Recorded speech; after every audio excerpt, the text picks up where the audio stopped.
Vanakkam student.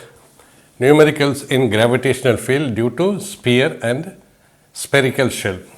A uniform sphere of radius E. இதுதான் sphere, அதோட radius வந்து E, radius E of mass surrounded mass M, இதோட mass வந்து M is surrounded by a thin uniform shell. In the sphere surrounded by a shell of equal mass. இதோட மாஸும் M, mass and radius, அதோட radius வந்து 4e. 4e. The center of the shell falls, the center of the, in the shell oda center, the center in the shell oda center falls on the surface of the inner sphere. இதோட சர்ஃபேஸில் இந்த ஷெல்லோட centre இந்த ஸ்பியரோட சர்ஃபேஸில் இருக்குது. It means sphere is located here, அதோட சர்ஃபேஸில் அதோட சென்டர் இருக்குது. எதோட சென்டர் இருக்குது? இந்த ஷெல்லோட சென்டர் இந்த ஸ்பியரோட சர்ஃபேஸில் இருக்குது. அதாவது சர்ஃபேஸ் இது, அதாவது centre. Okay, find the gravitational field at points P1 and P2. இதுதான் ஒரு P1, இதுக்கும் உள்ள டிஸ்டன்ஸ் 3a. ஸோ இது வந்து ரேடியஸ் 3a + a 4a இல்லையா, 4a. P2 என்னது? இந்த சென்டர்லேருந்து இந்த சர்ஃபேஸ் ஆஃப் த ஷெல்லுலேருந்து a டிஸ்டன்ஸில் இருக்குது. ஃபஸ்ட்டு P1 பார்ப்போம். அட்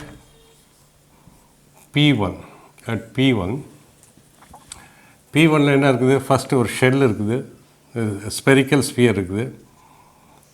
ஸோ இது வந்து P1, இதோட ரேடியஸ் வந்து இதோட ரேடியஸ் E, அப்புறம் அது 3a டிஸ்டன்ஸில் இருக்குது. The total distance of P1 from the centre of the sphere, inner sphere, இந்த ஸ்பியரோட. ஸோ அதை E1ன்னு வச்சுக்கோ. E1 is equal to gravitational field due to sphere. என்ன வரும்?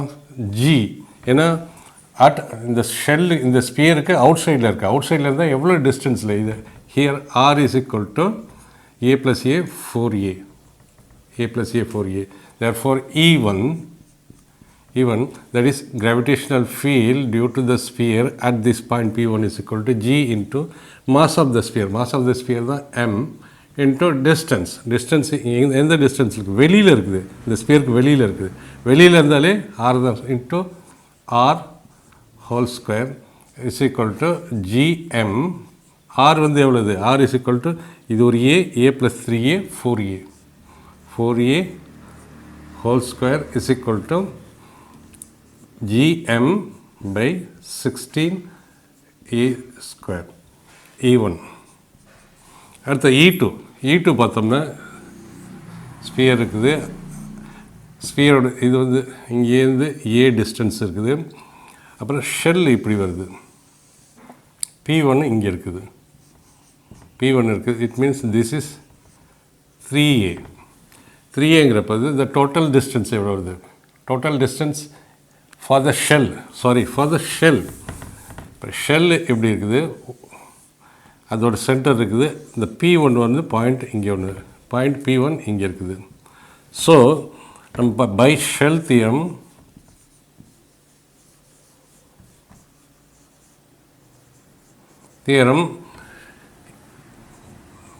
at a point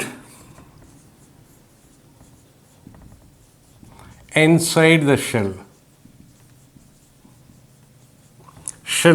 in a spherical shell, not sphere, gravitational field is equal to 0. Shell தியரத்தில் என்ன படிச்சிருக்கோம்? ஒரு ஸ்பெரிக்கலுக்கு உள்ள எந்த ஒரு பாயிண்ட்லேயும் gravitational field is equal to 0 due to the shell. So இதை நம்ம E2ன்னு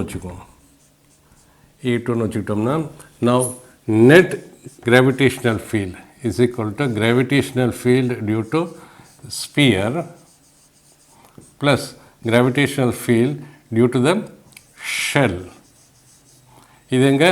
at P1 which is equal to due to spherical is equal to gm by 16a square plus e1 plus e2. e2 due to shell due to shell e2 is equal to 0 plus 0. Therefore, net gravitational field at P1 is equal to gm by 16a square. Next, at P2 ன்னு பார்க்குறப்போது shell இங்கே இருக்குது, sorry ஸ்பியரோட mass வந்து m, அதோட radius வந்து a, அப்புறம் shell இப்படி இருக்குது, shell இப்படி இருக்குது. அங்கேருந்து ஒரு a டிஸ்டன்ஸ் P2 இருக்குது, P2 at a distance P2. So இங்கேருந்து இது எவ்வளோ இருக்கும், this is how much this will be. இது எவ்வளோ இருக்கும், இந்த distance for due to E1 is equal to gravitational field due to sphere is equal to sphere எவ்வளோ டிஸ்டன்ஸில் இருக்குது, is equal to g mass of the sphere m divided by distance. இது ஒரு a, இது ஒரு 4a, ஏன்னா இங்கேருந்து இங்கே டிஸ்டன்ஸ் 4a, இங்கேருந்து 4a இருக்கும். So a plus 4a plus e, that is a ஒரு a plus 3a plus a, இதுவும் a தான் இருக்கும். So total 4a, a plus 4a plus a is equal to 4 plus 1 6a whole square is equal to gm by 36a square. E1 is equal to 36 by a square. Now, for the spherical shell, center இங்கே இருக்குது, இங்கேருந்து centre இங்கே இருக்குது ஷெல்லுக்கு, அங்கேருந்து 4a plus இங்கேருந்து ஒரு a, the point P2 is located here. So, total distance now E2, it means for the spherical shell, E2 is equal to spherical shell.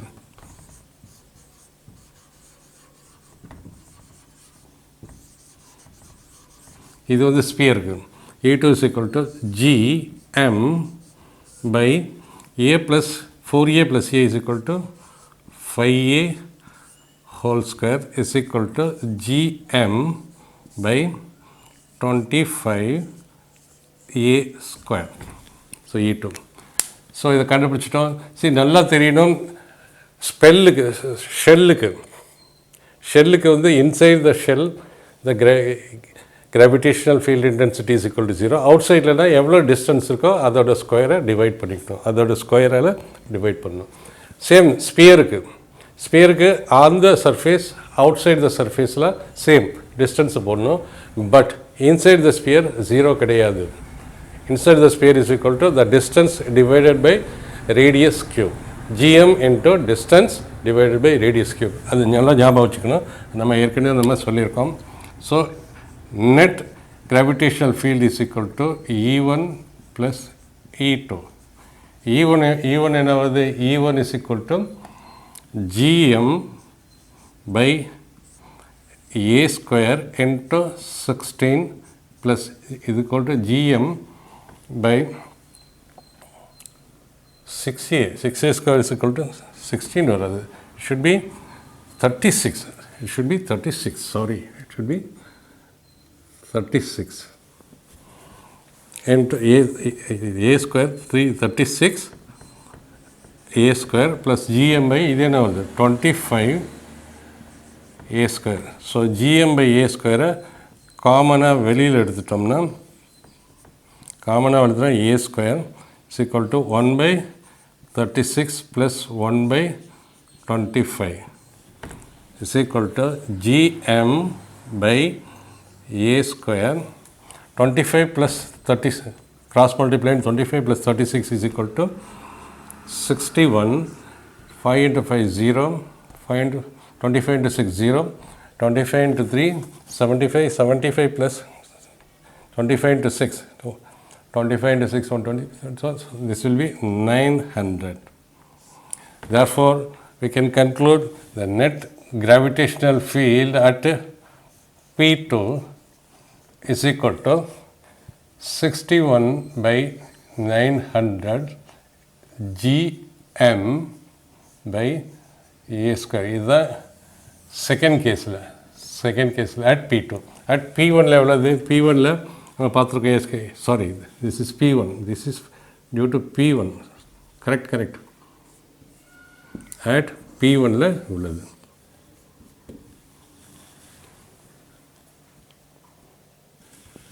Two concentric shells of mass m1 and m2 are placed as shown in the figure.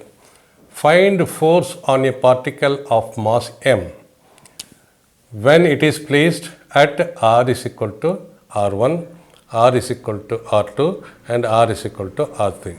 First, the center length is r1, a mass of m is placed. First, this we as it is பார்த்திருக்கோம்.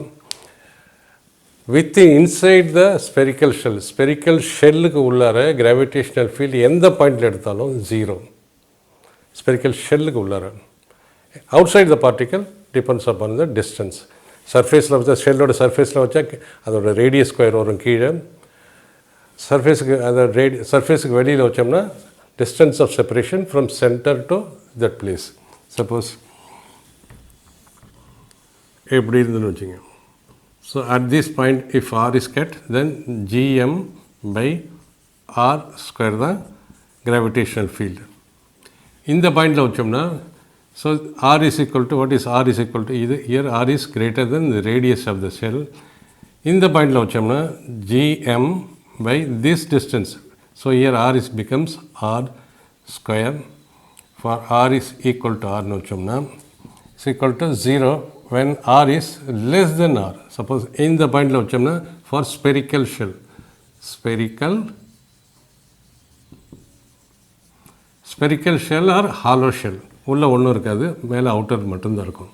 So இது நம்ம ஏற்கனவே பார்த்துருக்கோம். So inside it is equal to 0. Okay, now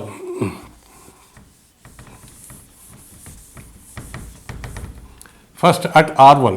r1ங்கிறது சின்ன shell. இந்த ஷெல்லை பார்த்தோம்னா r1 is here. r1 அதோட mass m. r1 இங்கே இருக்குது.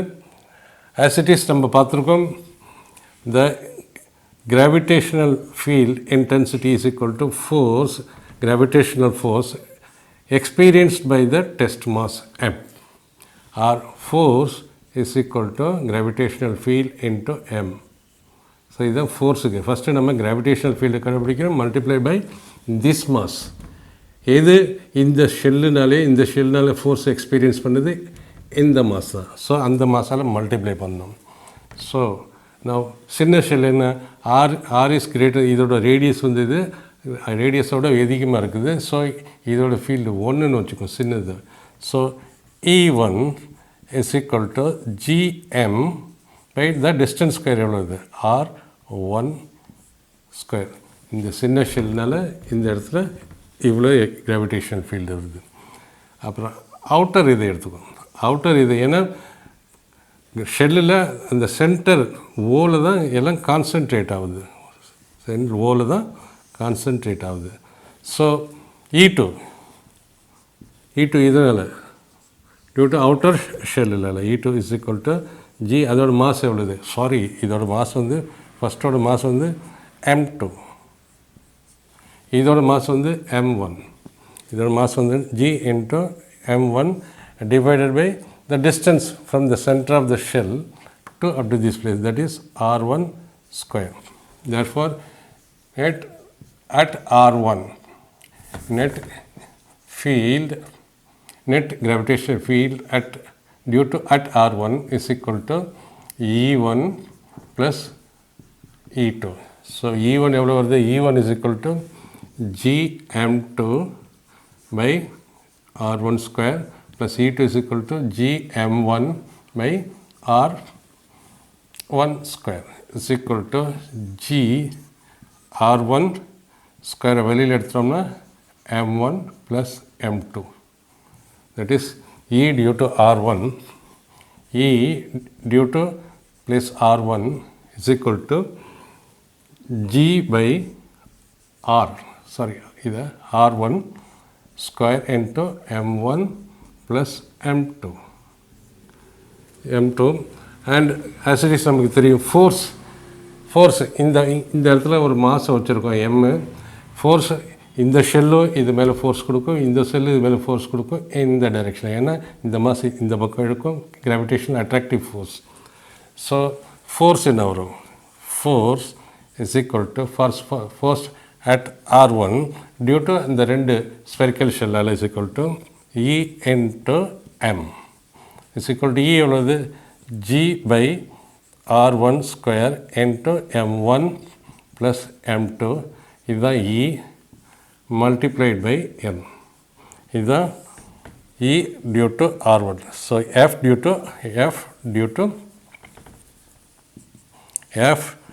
to R1. So we can call it as F. E. Right.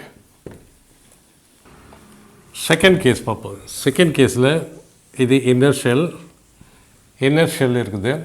So inner ஷெல்லேருந்து அந்த பாயிண்ட் எங்கே இருக்குது R2 எங்கே இருக்குது அவுட்டர் ஷெல் இங்கே இருக்குது ஸோ அவுட்டர் ஷெல்லுக்கு அது உள்ளே இருக்குது அவுட்டர் ஷெல்லுக்கு இந்த பாயிண்ட் R2 உள்ளே இருக்குது so E due to outer shell that is E due to E for R2 that is outer ஷெல்லோட இந்த பாயிண்ட் வந்து உள்ளே இருக்கிறதுனால 0 வரும் so F also is equal to E into M is equal to 0. So E at for outer shell for R1 for R2 due to outer shell நம்ம வந்து E ஒன்றுன்னு வச்சுக்குவோம் இன்னர் ஷெல்லில் பார்த்தோம்னா இன்னர் ஷெல்லுக்கு வெளியில் இருக்குது அது